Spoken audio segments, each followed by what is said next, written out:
Hello guys, welcome back to my YouTube channel. ఇప్పుడు నేను చూపిస్తున్న పౌడర్ అయితే ఎలా తయారు చేసుకోవాలి, అది ఎందుకు యూజ్ అవుతుంది ఇప్పుడు నేను చూపిస్తాను. ఇదైతే అందరూ ఈ రోజులలో కామన్గా ఫేస్ చేసే ప్రాబ్లం అయితే బెల్లీ ఫ్యాట్ అనమాట. అది తగ్గించుకోవడానికి ఈ పౌడర్ అనేది చాలా యూజ్ అవుతుంది. ఇది తయారు చేసుకోవడం అయితే చాలా ఈజీ అనమాట.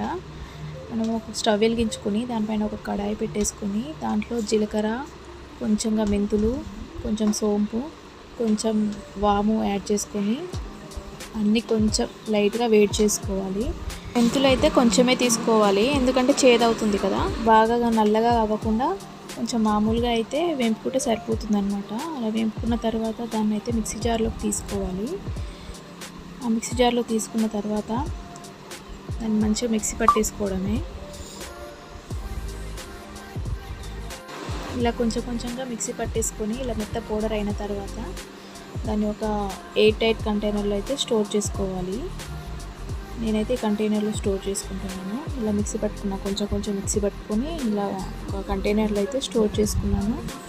అది డైలీ ఎలా యూజ్ చేయాలి అంటే డైలీ ఎర్లీ మార్నింగ్ ఇట్లా గోరువెచ్చగా నీళ్ళు చేసుకొని పౌడర్ ఇలా ఒక స్పూన్ తోటి పౌడర్ నోట్లో వేసుకొని గోరువెచ్చ నీళ్ళు అనేవి తాగాలన్నమాట.